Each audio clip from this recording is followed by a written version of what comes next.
ఆ మిలిటరీ హాస్పిటల్కి వెళ్ళకపోతే కేసు మాఫీ అయిపోయినట్టే. అప్పుడు కూడా ధర్మారెడ్డి వచ్చి అక్కడ మేనేజ్ చేయడానికి చూశాడు. అందులో డాక్టర్ వాళ్ళకి హెల్ప్ చేశాడు. ఇతను ఎప్పుడు డిశ్చార్జ్ అవుతాడో ఏంటో చెప్తామని చూశాడు. అప్పుడు రఘురామకృష్ణరాజు గారు ఏం చేయడంటే, డిశ్చార్జ్ అయిపోతున్నాను ఇంటికి వెళ్ళిపోతున్నాను అంటే అందరూ ఇంటికాడ కాపలా కాశారు, మళ్ళీ పట్టిపోతామని. ఈ సిఐడి వాళ్ళంతా ఎస్ఐ అందరూ ఉన్నారు అక్కడ కాపలా కాశారు. అందులో వాడు చెప్పాడు రాజుగారికి, మిమ్మల్ని లిఫ్ట్ చేయడానికి చూస్తున్నాం, మేము కొంచెం చూసుకొని జాగ్రత్తగా అని చెప్పేసాడు. ఉంటారు కదా అటు ఇటు కూడా చూసి ఆ అన్యాయాన్ని చూసి భరించలేని వాళ్ళు ఉంటారు. పైవాడు అదే అలాగే ఇళ్ళు కూడా చేయొచ్చు కదా అంటున్నాను నేను. ఇప్పుడు దుర్మార్గం, ఇప్పుడు మంచి చేయమన్నప్పుడు చేయాలి, కానీ దుర్మార్గం చేయమన్నప్పుడు దొంగలను పట్టుకోమన్నప్పుడు చేయొచ్చు. దుర్మార్గం చేయమన్నప్పుడు చేయడానికి నిరాకరించాలి, లేదంటే దాని నుంచి మెల్లమెల్లగా దాన్ని డైల్యూట్ చేయాలి. అలా చేయకుండా చాలా హానెస్ట్గా పనిచేస్తారు వీళ్ళు ఈయన కొట్టడం విషయంలో.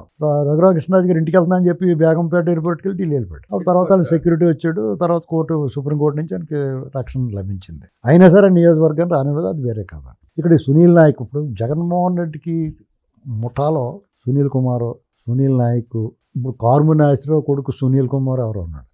ఆ సునీల్ కుమార్ రెడ్డి అని ఉన్నాడు, ఎవరో జగన్ రెడ్డి ఈ లెక్కర్ స్కామ్లో. ఈ సునీల్ కుమార్ అన్న వాళ్ళందరినీ ఇతను పాడు చేసాడండి జగన్మోహన్ రెడ్డి.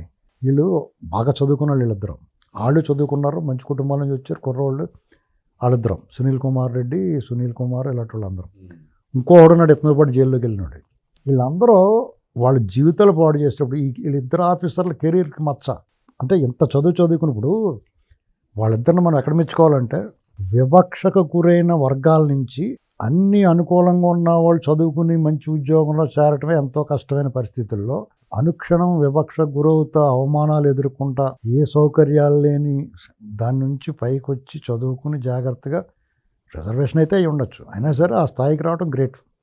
వచ్చి ఒక మంచి స్థాయికి చేరుకుని రాష్ట్ర డీజీపీ అవ్వాల్సిన వ్యక్తి సునీల్ కుమార్ గారు ఇవాళ సస్పెండ్ అయి కూర్చున్నాడు ఇంట్లో. రేపో మాపో అతనికి ఎవరో కొంచెం అతనికి హెల్ప్ చేస్తున్నారు కాబట్టి ఇంకా అతని విషయంలో ఆగుతున్నారేమో, కానీ సునీల్ నాయక్ కూడా అంతే కదా, ఆ గవర్నమెంట్ ఏకంగా పోవడానికి హెల్ప్ చేసింది. కెరీర్లో మంచి పేరు తెచ్చుకుని జగన్మోహన్ రెడ్డి పాలన మచ్చ తెచ్చుకున్నారు. మీకు నేను అందుకనే చెప్తున్నాను, ఈ ఆఫీసర్లు ఐఏఎస్లైనా ఐపీఎస్లైనా రాజశేఖర రెడ్డి దెబ్బ చూసిన తర్వాత తెలుసుకొని ఉండాలి. వాళ్ళైనా తప్పుడు పనులు చేయమంటే, సార్ మీరు ఏం కావాలో చెప్పండి, ఇది మాత్రం చేయమని మొహమాట